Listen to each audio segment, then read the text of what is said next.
प्यारे बच्चों, आइए आज हम हिंदी व्याकरण के अंतर्गत मुहावरों के बारे में जानें।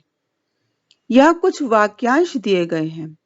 सिर उठाना, सिर खाना, सिर पर सवार होना, सिर पर चढ़ना, सिर नीचा करना। ये वाक्यांश वास्तव में शाब्दिक अर्थ को न बताकर किसी विशेष अर्थ को बता रहे हैं। जैसे सिर उठाना का मतलब हुआ बगावत करना, सिर खाना तंग करना, सिर पर सवार होना बहुत शोर करना, सिर पर चढ़ना प्यार के कारण डीठ हो जाना, सिर नीचा करना बेइज्जत करना। यहाँ दिए गए वाक्यांश वास्तव में विशिष्ट अर्थ को बताने वाले हैं। शाब्दिक अर्थ को न बताकर विशिष्ट अर्थ को बताने के कारण इन्हें मुहावरे कहा गया है। आइए जरा मुहावरों की परिभाषा के बारे में जानें। ऐसा शब्द समूह या वाक्यांश जो सामान्य से भिन्न विशिष्ट अर्थ की प्रतीति कराए और सामान्य से भिन्न किसी अन्य अर्थ में रूढ़ हो जाए, मुहावरा कहलाता है। यह खास बात यह है कि जो मुहावरे हैं वे वाक्यांश होते हैं, स्वतंत्र वाक्य नहीं। जब वाक्यों में इन्हें प्रयुक्त किया जाता है तो लिंग वचन कारक के अनुसार क्रिया रूप में ये परिवर्तित हो जाते हैं। मुहावरों के शब्दों को उनके समानार्थी अर्थों से नहीं बदला जा सकता। यानी अगर हमने मुहावरे का प्रयोग करना है आंख का तारा, तो उसके स्थान पर समानार्थी शब्द लोचन का तारा नहीं लिखा जा सकता। आइए मुहावरे और उनके अर्थ के बारे में जानें। चार चांद लगाना, सुंदरता बढ़ाना। तुम्हारी बनाएगी इस रंगोली ने तो चार चांद लगा दी हैं। अरे आपके सभा में आने पर इस सभा में चार चांद लग गए हैं। चुल्लू भर पानी में डूब मरना, यानी शर्म महसूस करना। अपने साथी की चीजें चुराते तुम्हें शर्म नहीं आती? तुम्हें तो चुल्लू भर पानी में डूब मरना चाहिए। किसी की चीज चुराना, किसी का सम्मान लेना शर्मिंदगी की बात है। अतः यह मुहावरे का प्रयोग किया जा सकता है चुल्लू भर पानी में डूब मरना। जमीन पर पाँव न पड़ना, अत्यधिक प्रसन्न होना। प्रतियोगिता में प्रथम पुरस्कार पाकर अब उसके पाँव जमीन पर नहीं पड़ रहे हैं, अर्थात वह अत्यधिक प्रसन्नता को अनुभव कर रही है। भाई के विवाह का समाचार सुनकर बहन के पाँव जमीन पर ही न पड़ते थे। तलवे चाटना, चापलूसी करना। नौकरी पाने के लिए वे अपने अधिकारियों के तलवे चाटती रही, यानी चापलूसी करती रही। नेताओं के तलवे चाटना मेरे बस की बात नहीं है, यानी अफसरों की चापलूसी करना। तिल का ताड़ बनाना, छोटी बात को बहुत बढ़ा देना। अरे तुम्हारी तो आदत ही है तिल का ताड़ बनाना, यानी छोटी छोटी बातों को बहुत बढ़ा चढ़ाकर कहना। जब उसने माफी मांग ही ली है तब तुम क्यों तिल का ताड़ बना रहे हो, अर्थात क्यों बात को बढ़ा रहे हो। तूती बोलना, अत्यधिक प्रभाव होना। सरपंच द्वारा स्वच्छता अभियान चलाने के बाद अब तो उनकी नगर में, गांव में सब जगह तूती बोल रही है। जैसे इन दिनों नरेंद्र मोदी जी की सब जगह तूती बोल रही है, यानी अत्यधिक उनका प्रभाव है, अत्यधिक प्रसिद्ध है, लोगों द्वारा पहचाने और जाने जा रहे हैं। दांत खट्टे करना, बुरी तरह हराना। हमने अपने शत्रु सेना के दांत खट्टे कर दिए, यानी बुरी तरह हरा दिया। महाराणा की सेना ने मुगलों की सेना के दांत खट्टे कर दिए। दांतों तले उंगली दबाना, आश्चर्य प्रकट करना। ताजमहल का सौंदर्य देखकर पर्यटक दांतों तले उंगली दबा देते हैं, अर्थात वे अत्यधिक आश्चर्य को प्रकट करते हैं। दांत पीसना, क्रोध करके रह जाना। तुम क्यों व्यर्थ में दांत पीस रहे हो। परीक्षा में कम अंक पाकर पिता ने पुत्र के प्रति दांत पीसने लगा, यानी क्रोध को प्रकट करने लगा। दाल में काला होना, संदेह होना। तुम इतने दिनों से स्कूल नहीं आ रहे थे तो मुझे लगा दाल में कुछ काला है। वह आदमी चुपके चुपके क्यों जा रहा है? अवश्य दाल में कुछ काला है, यानी संदेह है उसके कार्यों में। धुन का पक्का होना, निश्चय पर स्थिर रहना। यह कारीगर अपनी धुन का पक्का है, आज ही इस दीवार को पूरा बनाकर ही छोड़ेगा। व्यक्ति को धुन का पक्का होना चाहिए। अगर आप किसी निश्चय सफलता पाना चाहते हैं तो आपको धुन का पक्का होना चाहिए, अर्थात जो निश्चय कर ले उस पर स्थिर रहना चाहिए। 9-2-11 होना, भाग जाना।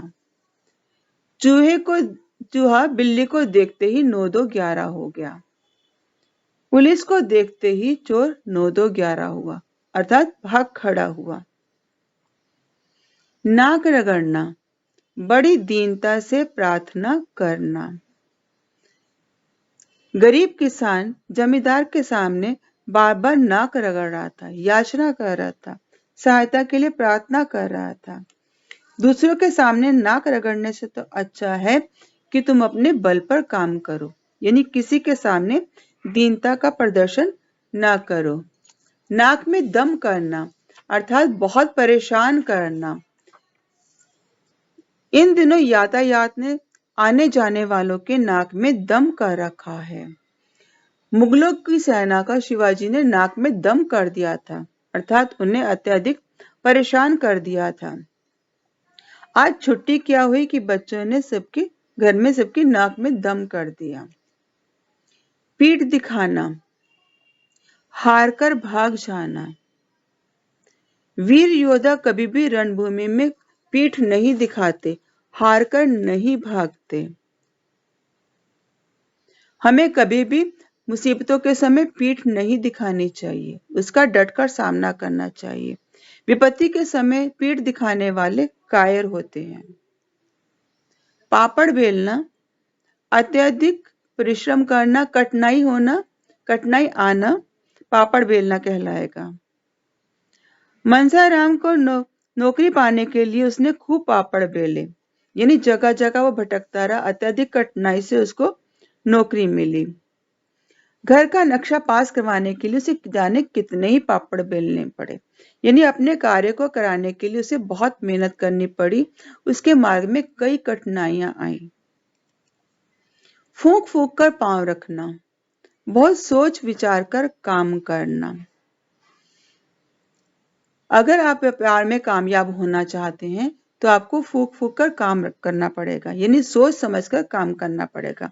अथवा व्यापार में घाटा हो जाने के बाद आजकल वह फूंक फूंक कर पांव रख रहा है, अर्थात बहुत सोच समझकर काम कर रहा है।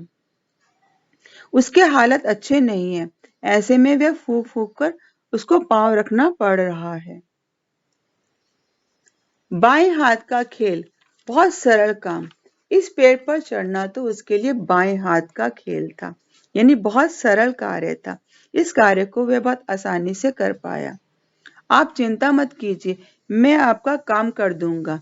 ये काम तो मेरे लिए बाएं हाथ का खेल है, अथवा बहुत अधिक सरल कार्य है, अथवा परीक्षा में प्रथम आना उसके लिए तो बाएं हाथ का खेल है। मुट्ठी गर्म करना, रिश्वत देना। हमें अपना काम सिद्ध कराने के लिए कभी भी अफसरों की मुट्ठी गर्म नहीं करनी चाहिए, या आजकल बिना मुट्ठी गर्म किए कोई भी काम नहीं होता है। यह अधिकारी बिना मुट्ठी गर्म किए काम ही किसी का नहीं करता है, अर्थात जब तक वो उसको रिश्वत ना मिले तब तक वो कोई काम करता ही नहीं है। मक्खी मारना, कुछ काम ना करना।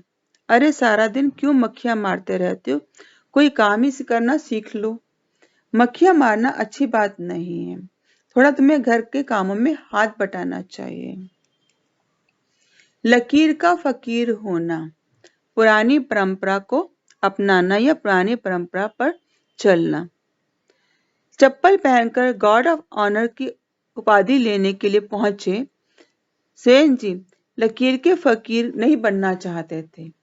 हमारे बहुत सारे साधु संत महात्मा परंपराएं ऐसी चल रही हैं जो लकीर के फकीर हैं, पुरानी परंपराओं को निभाने वाले हैं। घाट पर जाना, वहां पर नहाना, व्रत साधना करना, पूजा करना, ये सब निभाने वाले कहा जाता है कि ये तो लकीर के फकीर हैं।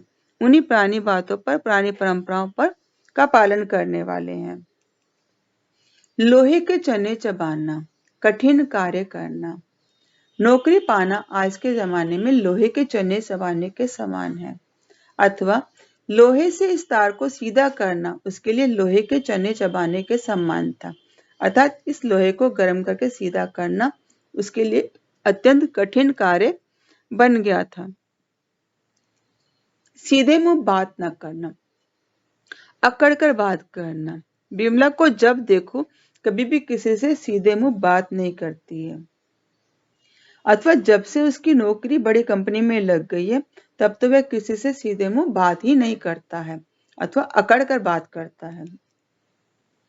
हाथ धोकर पीछे पड़ना, बहुत परेशान करना। यह मालिक तो अपने नौकर के हाथ धोकर पीछे पड़ा है, बेचारे को जरा सा भी चैन नहीं लेने देता।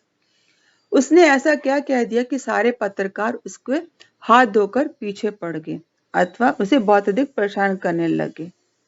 मैंने तुम्हारा क्या बिगाड़ा है जो क्यों मेरे पीछे तुम हाथ धोकर पड़ गए हो? हवा हो जाना, गायब हो जाना। माली के आते ही सारे बच्चे वहां से हवा हो गए, अर्थात भाग खड़े हुए गायब हो गए। वह नकाबपोश चौराहे से हवा हो गया, अर्थात गायब हो गया। हाथ के तोते उड़ जाना, होश उड़ाना। कठिन प्रश्न पत्र देखकर उसके हाथ के तोते उड़ गए, अर्थात वह घबरा गया, होश उसके उड़ गए। हक्का बक्का रह जाना, आश्चर्यचकित रह जाना। अचानक कक्षा में प्रधानाचार्य के आने पर सभी छात्र हक्के बक्के रह गए। इतने सारे खिलौनों को सामने देखकर वह बच्चा हक्का बक्का रह गया, आश्चर्यचकित रह गया। हाथ फैलाना, याचना करना, यानी मांगना कुछ। भिखारी को हाथ फैलाते देखकर मेरे मन द्रवित हो उठा और मैंने उसे कुछ पैसे दे दिए। भगवान ना करे हमें कभी किसी के सामने हाथ फैलाना पड़े, यानी याचना करनी पड़े, दीनता के साथ किसी के सामने हाथ फैलाना पड़ जाए। आइए जरा अभ्यास कार्य करें। निम्न वाक्यों में उचित मुहावरों का प्रयोग करें।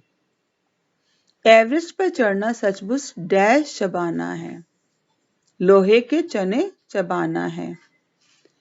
कुछ काम भी कर लो बस दिन भर डैश रहते हो, दिन भर मक्खियां मारते रहते हो।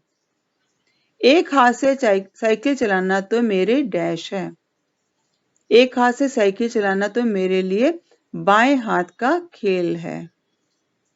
अपना व्यवसाय को चलाने के लिए उसे कितने डैश पड़े, उसे कितने पापड़ बेलने पड़े।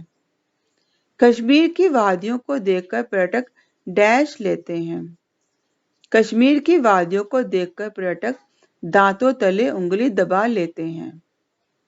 आजकल कुश्ती में सुनील कुमार की डैश रही है, आजकल कुश्ती में सुशील कुमार की तूती बोल रही है। हमारे देश में मीडिया डैश की कला में माहिर हो गया है, हमारे देश में मीडिया तिल का ताड़ बनाने की कला में माहिर हो गया है। बड़े बाबू के डैश से कुछ नहीं होगा, पदोन्नति तो अच्छे काम से ही होगी। बड़े बाबू के तलवे चाटने से कुछ नहीं होगा, पदोन्नति तो अच्छे काम से होगी। अभ्यास कार्य 2 में देखिए, मिलान करना है। यह मुहावरे और उनके अर्थ दिए गए हैं। मुहावरे का उचित अर्थ आप उसके सामने लिखेंगे। नाक में दम करना, बहुत परेशान करना। पीठ दिखाना, भाग जाना, गायब हो जाना। लकीर का फकीर होना, पुरानी परंपरा पर चलना। हवा होना, गायब हो जाना, सीधे मुंह बात न करना, अकड़ कर बात करना, फूंक फूंक कर पांव रखना, बहुत सोच विचार कर काम करना, हाथ फैलाना, याचना करना। अभ्यास कार्य 3 के अंतर्गत मुहावरे दिए गए हैं। उन मुहावरों का आपने वाक्य में प्रयोग करना है। 4 चांद लगाना, दाल में काला होना, धुन का पक्का होना, जमीन पर पांव न पड़ना, दांत पीसना, नाक रगड़ना, मुट्ठी गर्म करना। आशा है आपको मुहावरे समझ में आ गए होंगे। धन्यवाद।